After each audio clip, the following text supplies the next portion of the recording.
What is going on, my super sandwiches? Rhymestyle here, and today I want to do a side-by-side comparison of the original broadcast of episode 5 compared to DVD release, which just came out in Japan a couple days ago. Now, in case you don't know how it works, let me break down the whole animation process from, I should say, day one. So, if you're doing an anime on a weekly basis, you are crunched on time. And a lot of times, you can turn in episodes literally like 5 minutes before it's supposed to air, which is kind of a dangerous game. No, seriously, like, there's times when they will literally be like, hey, the episode airs in 5 minutes. Where is it? I need this. Like, what are you doing? And they'll show up last second. Like, here it is. They plug it in and they broadcast it on TV. And I mean, it makes sense. I mean, it takes a lot of time and effort into animating an episode because you're literally just drawing a bunch of pictures. And if you only have a week, that's not a lot of time to draw like thousands and thousands of pictures, and then connect them together, animate and all that stuff. It's a lot of work. With that said, usually when companies go to DVD production, they do fix a lot of issues that were present in the original broadcast. And it's a normal thing in anime because now you have a lot more time. And with episode 5, it's definitely a good example to show off like how an episode looks on DVD as opposed to the original broadcast. And I gotta say, Toei, they did a pretty good job going back and fixing a lot of issues that were wrong with the most infamous episode of Dragon Ball Super, episode 5. And there's still a couple issues wrong with it. You know, you can still probably notice if you really hunt for, you know, the in-between shots, which I know this community loves to do, which, by the way, stop doing that. You can probably still find a couple of derp Goku shots here and there. But for the most part, if you're actually watching this, it looks good. Like I said, this slideshow does it injustice because it's kind of, it's hard to show you a still slideshow of basically in-between shots and a couple main scenes, and then compare it to an actual fast-moving episode, which you probably wouldn't even notice that there's anything wrong with it. Which I'm kind of, you know what, I can't wait for this episode to actually come out on DVD or hit the internet or whatever, so you guys can watch it yourself and then have a better example and comparison, so you can kind of compare and contrast in a better way rather than looking at the slideshow. But when that happens, you know, that'll be like further down the line. But it looks good for the most part. It looks good. Now, the infamous question that I know I'm going to get is Rhymestyle, why did they just completely scrap this episode and redo it?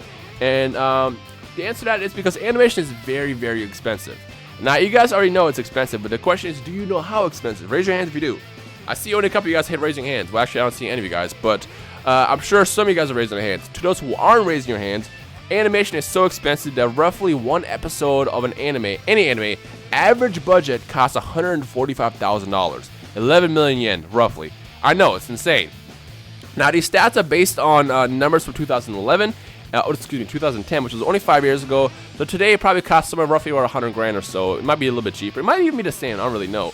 But roughly about 100 grand is a safe number that we can toss out there for an average budget. With that said, to redo episode 5, it would have cost them roughly 100 something grand. And I don't know if we can, you know, say Toei is lazy or they're just cheap or whatever. They obviously didn't end up, you know, shelling out that kind of money to redo the episode. But instead, they went back and touched it up. And like I said, it does look pretty good. And I'm sure if we watch it in motion, we most likely wouldn't even notice the issues that we saw with episode 5. I mean, for the most part, Dragon Ball Super looks really, really great. It looks great. A lot of people still tend to like criticize that the animation sucks in it, but let's be real here. No, it doesn't. The animation in Dragon Ball Super is pretty good. And if you're saying that it sucks, you're just complaining. You're just looking to complain about something. It looks good. Here and there, you know, you might get those in-between shots that look kind of derpy, but again, in-between shots are meant to be derpy. Oh, there's an infamous shot of Goku, his derp face that went around the internet a bunch of times, but it's still there for the most part. But again, this is an in-between shot that you're not really even supposed to notice when the episode is in animation. Oh my god, that shot! I forgot all about that shot. But they fixed that. They fixed that completely, actually. Yeah. Anyway, so I just kind of want to do this quick slideshow to show you guys the difference between episode 5's original broadcast and the DVD release.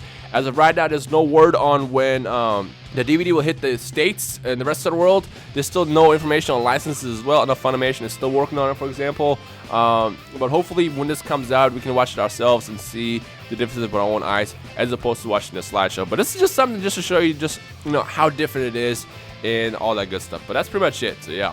So let me know your thoughts in the comment section below. Leave a like right below, all that good stuff. What you guys think about the differences. I mean, like I said, they did a pretty good job. It sucks that I can only show you a slideshow. I wish I could show you clips, but copyright strikes and all that stuff, I don't want to do that. So that's against the rules. But for now, just enjoy the slideshow and, you know, see the differences for yourself. I think this last part of the slideshow probably has I don't want to say very little change, but you might not notice much change. So if you obviously pause every 3 seconds in this part of the fight, you probably find more derp Goku faces than anything. But again, for the most part, it looks good, and I can't wait to actually see this in DVD myself and stuff.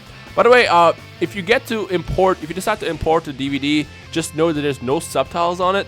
Every now and then, they do tend to release anime DVDs in Japan where they have subtitles. Like One Punch Man, for example, is going to have subtitles when it comes out, which I'm going to import when it comes out. But Dragon Ball Super is not one of those, so if you import it, don't expect it to work with subtitles. And if you do end up importing it anyways, make sure you get the Blu-ray, because the DVD is region locked, but the Blu-ray should be okay.